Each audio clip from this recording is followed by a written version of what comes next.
What's that, Skip? Shauno's talking about Supercoach again. Let's go.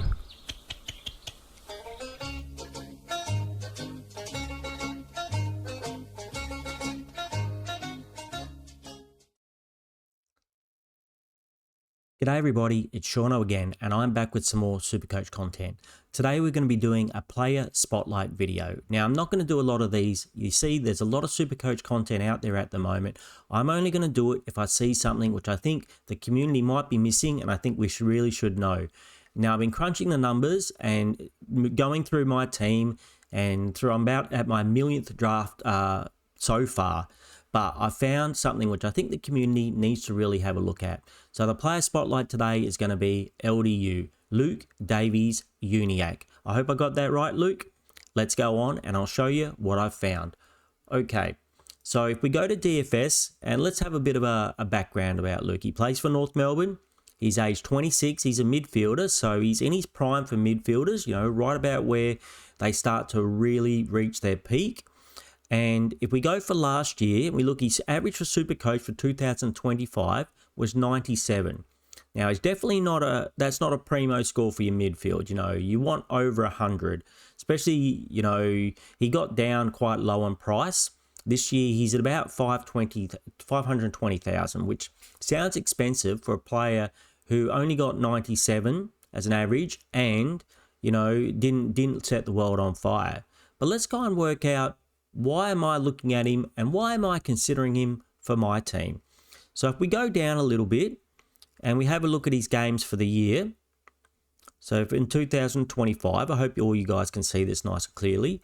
You can have a look that it's a bit up and down. He had one injured game of 21, so that's going to drag his average down a little bit more. And then he had a few low ones, a 64, an 82, an 85. And the beginning of the season was definitely quite not that great. He would get 100 and then he would get like an 80. So he got hundreds in there, but there's lots of 70s and 90s. You know, there's lots of scores that you really don't want from a primo midfielder.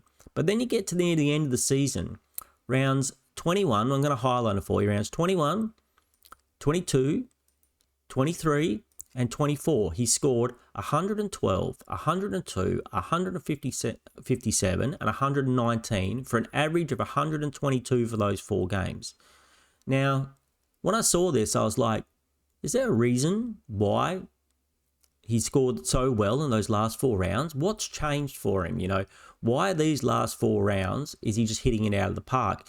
He seems to have played almost every game except for that injury game. It's not like he's just coming back from injury. He played, you know, rounds 19 and 20 before that. Seems like he missed 18.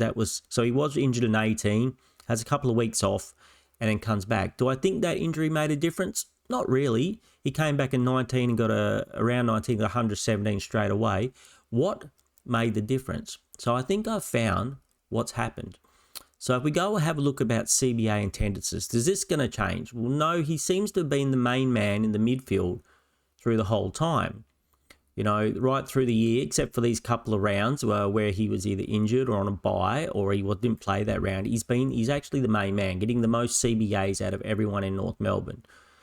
But when you look down here, who else started to get CBAs in round 21? Well, look, it's our friend Harry Sheezel. Now, we all know that Harry Sheezel is going to, well, they're saying he's going to get a permanent job in the midfield this year. So we can see he didn't really have a permanent job in the midfield. He wasn't getting CBAs until round 21. Well, that's kind of matches up, doesn't it? The very same round that Harry Sheezel goes into the midfield, LDU starts smashing it out of the park. Now, I think this kind of makes sense when we think about it, right? Harry Sheezel is the man. Not only is it helps out LDU having someone with a lot of class in there as well, getting the ball, giving it to him, but LDU's no longer the main man. Harry Sheezel's the main man. He's the one they're going to tag. He's the one that's going to get the best midfield, you know, player on the other side. The best defensive midfielder is going to be taking Harry Sheezel. This obviously looks like it's freed up LDU and, you know, made it so he can actually go back to that scoring bull that we know he can be. So I'm thinking that if this persists next year and Harry Sheezel goes into the midfield, there's a really good chance that LDU's numbers could jump and he could go to that premium status that we all know that he can do. You know, we know he's got the talent. He just hasn't quite got there yet. He's delivered streaks of big scores and we know he can go really big, but he just hasn't done it for a whole season. I think my prediction is that if Harry Sheezel stays in the midfield for the whole season, LDU is going to have his best season ever. So if we go back to the team picker, as you can see, I've locked him in. Now, I can't say he's still going to be there at the beginning of the season, but at 526, I think he shows a lot of value. He's actually priced at around, so if we're looking at some other mids around that price, so around 520, if we're looking at players who have scored about a 95, exactly about what he scored. And if we looked at those last 4 games, he averaged 120. So, you know, there is a definite upside there. And if he went out and scored 100 to 120 every week, he's pretty much a keeper. If you have a player, even if, you know, you're D7 or D8, who's scoring between 100 and 120 each week, with maybe the occasional 90 in there or something, that's a keeper. You're going to be very happy with that.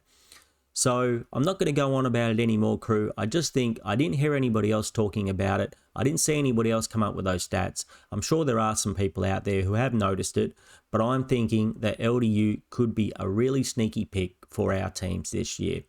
Once again, I really appreciate your support, everybody. If you like the video, please like the video. Leave me a comment down below. Do you agree that LDU is going to have a great season? I would love to hear your opinion. So like, subscribe, leave me a comment down below, and I'll talk to you all again very soon. Thank you very much. Take it away, Skip.